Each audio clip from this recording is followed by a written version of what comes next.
High ISO performance of a camera.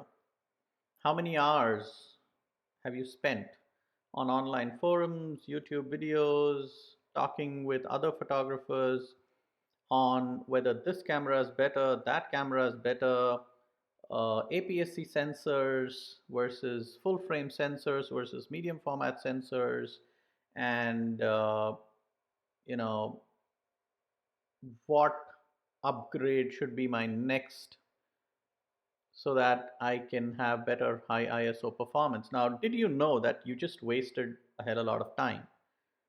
Because it doesn't matter. And why do I say that? Because good photographers create their own light when light is inadequate. They don't rely on high ISO performance. You know, go back, flashback into the film era. Films were tops 400 ISO. Yeah, I know there were 800, 1600, 3200, but not really used in commercial photography. And every wedding photographer carried a flash. Wildlife photographers shot in good light.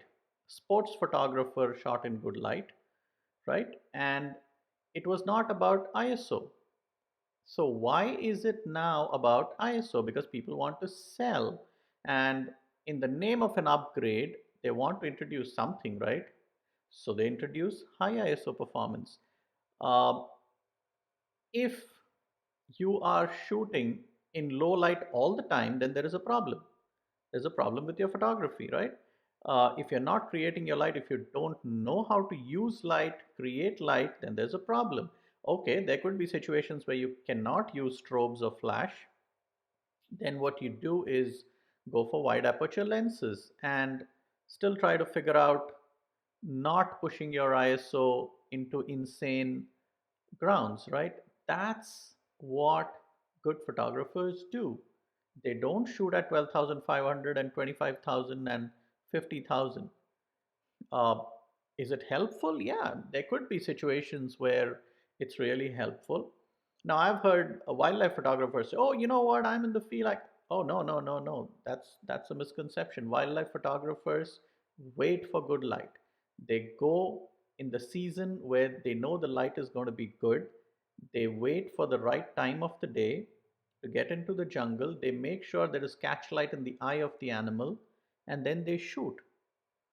Again, could there be situations where you could get that fleeting moment with high ISO? Yes, absolutely. But that doesn't mean endless discussions need to happen around the high ISO performance of a camera. That, frankly, is of no consequence. I mean, the highest ever I've gone to is 40,000, and that's one photograph in my life. That's 33 years of shooting pictures.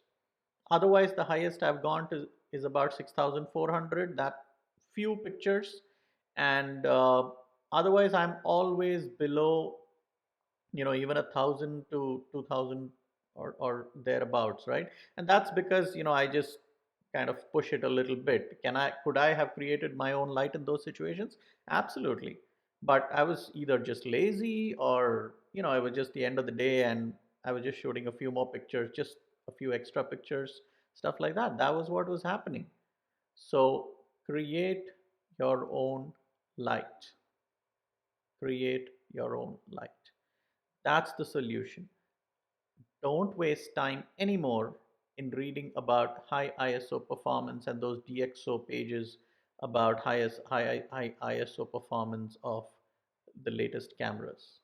Absolute waste of time. Thank you.